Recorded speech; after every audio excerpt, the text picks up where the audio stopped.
What's going on, people? It's Monday the 4th of April. That means it's 2 days on since our embarrassing 3-2 loss against Norwich City. Yeah, I said it, embarrassing. I've had time, believe it or not, to sit down, relax and chill, have a pint, take a chill pill and analyse where we went wrong. So starting off with the team selection, Rafa's come out and said Mitrovic wasn't ready to play a full 90 minutes. He had a niggly injury after international break. And I'm scratching my head thinking he's the only guy who's willing to give a full 90 minutes to us and put his body on the line, put him in the team. You've seen the game against Sunderland where he's ready to come on after nearly being knocked unconscious. Get that guy in the team. If he's got one leg missing, he'll still play a lot better than half the players in that team. So get him in the team, Rafa.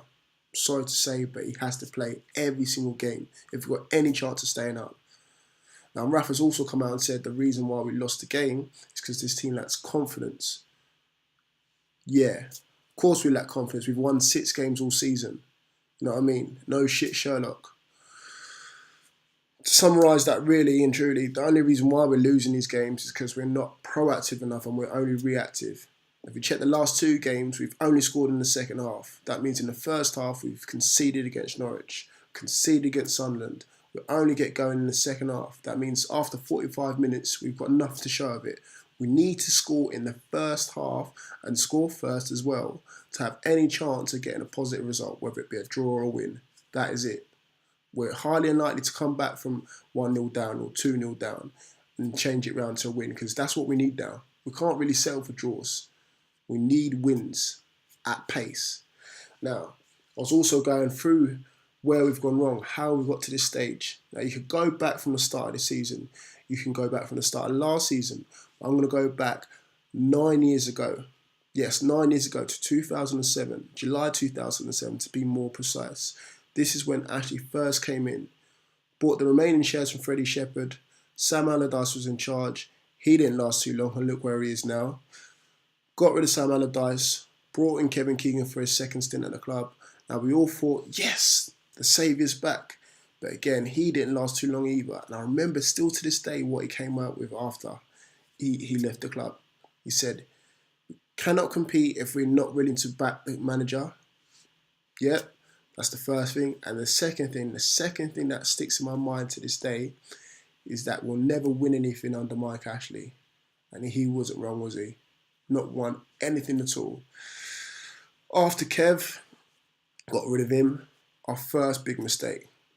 Got in Joke Kinnear. Yeah, Joke Kinnear. The guy who ridiculed the media. The guy who got players' names wrong. Johan Kebab, Shola, Moby. And then he didn't last too long either, albeit he did have heart surgery. Brought in another Geordie legend in Alan Shearer, not Joe Kinnear. I'm talking about Kevin Keegan, the other Geordie legend.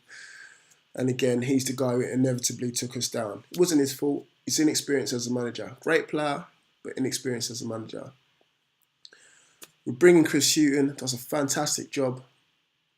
Sticks through us in the Championship, wins the Championship with us with 5 games to spare, gets us into the Premier League in the first time of asking, and he's in the 12th position, and then we sack him. We sack him for what? He lost the dressing room apparently. Oh dear. I'll take losing the dressing over being in the relegation zone right now. But hey, he apparently lost the dressing room, and also we wanted to get in a more experienced manager into the team as well, into the club, should I say. And 3 days later, who do we bring in? Alan Pardew, mistake number 2. Well, you could say that's probably mistake number 3 or 4, but again, that's the notable mistake number 2. We bring in Alan Pardew. Now, albeit he does finish 12th place in that league, in that season. I think Hughton would have done the same again. We were safe with Hughton, so again, I'm not going to give him the opportunity of saying that he made us finish mid-table, but albeit we did finish 5th place the next year. I'll give that one to him. Now, again, with the squad that we did have, Johan Kabai, Demba Ba, Papi Cisse, Ben Arthur at the time, again, we should be kicking on from there. And that's where we made our other mistake. The next season, we finished for Europe, obviously in that season, finishing 5th, and we didn't capitalise on it at all. And from there, we started to struggle. And after that, we lost the dressing room. He's the one who really lost the dressing room and the fans. When you lose the fans, good night. Good night. And after that, it was curtains. Pardew left, and now he's at Palace, and look how well they're doing, eh? Now, from there, we bring in number 3. Again, you could argue we probably made more mistakes than that, but I'm going to put that down to number 3. Steve McClaren comes in.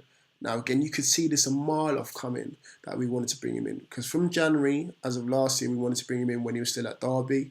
But again, we bring him in, and again, we give this guy money to spend. Out of all the managers that have been complaining, back us financially, we give this guy money to spend. 80 million to be precise, over 2 windows.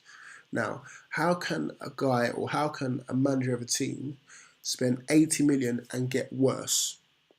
Get worse. I don't understand. I really don't understand that. So again, he's not all the way to blame, because again, there's a guy called Graham Carr who's apparently head of recruitment, and to be honest, he has to take credit for some of these flops as well as some of these decent signings. I mean, some of them have been decent. Young Kabay, decent signing. Demba Ba, decent signing. But the rest of them have had peaks and troughs. That's it. Tiote started off well. Where is he now? Ben Arthur started off well. Where is he now? Cisse started off well. Look what he's doing now. And then the rest of them, I don't even want to remember half the room. So again, now we're left with McClaren. We finally get rid of McClaren. He said when he came in, judge him after 10 games, terrible. Judge him after 20 games, terrible. Oh, we want to finish top 8 and be in the FA Cup. We lose to Watford, or we want to win a cup, sorry. We lose to Watford and we lose to Sheffield Wednesday. Shocking. We finally get rid of the Wally with a brolly, and now we finally bring in Rafa. But to be honest, Rafa, mate, it's too little too late. We need a mini miracle to get us out of this state. Anyway, that brings us to Saturday. Southampton away. Apparently Colaccini's back. Dummett's back. But again, I think we need more the likes of Superman and Batman to be back or into this team to save us, really and truly. But hey. Anyway, if you like the video, subscribe, like, share, retweet, all that jazz. And follow me at Ford Esquire, FORDEESQ on Twitter. And I'll see you all soon. Take care and have a wonderful day. Peace.